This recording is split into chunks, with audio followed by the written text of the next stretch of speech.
Welcome back to Good Morning Northwest. There was quite the musical experience at Kennewick High School's Lampson Stadium last night.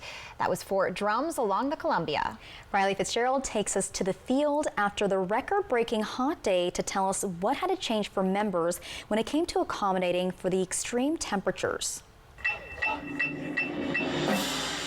The Columbians Drum and Bugle Corps hosted its home performance on its Northwest tour here at Lampson Stadium in Kennewick.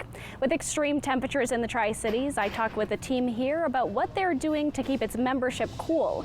They say with the extreme temps, a lot of changes come to when and where they get to practice. Practices would have been happening here at Lampson Stadium, but instead, most of it took place inside Kennewick High School. And so we typically as instructors we'll get together and flip around our schedules so that we go outside first thing in the morning when it's nice and cool, come back inside, do the things that we can do inside, and then return outside once the sun has gone down. The schedule of events changed for the Columbians when record-breaking temps came through on the forecast, bringing practices indoors and switching a few things up. The hardest things that we do as a full drum corps is our full ensemble rehearsal, where everyone's out on the field doing the full show practice.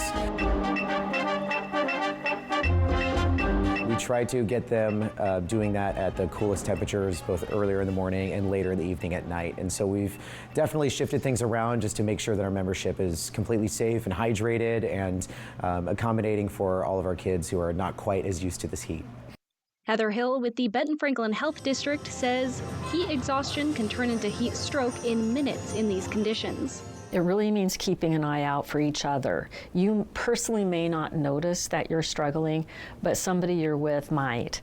The biggest advice in weather like this, water, water, water. And the team is on it, ready to stay cool when outperforming in typical Tri-Cities summer heat. Drink lots of water. that's the big one is drinking lots of water all the time, and we have Gatorade stations normally as well, and people have different items such as cooling towels, or we take shade breaks and things like that throughout the day to make sure that people are prepared to keep going. Drums Along the Columbia took place last night, but those hot temperatures are continuing throughout the rest of the week, so keep those tips in mind when it comes to heat exposure and staying safe outdoors. Reporting in Kennewick, I'm Rylee Fitzgerald for Good Morning Northwest. And coming up next on Good Morning Northwest,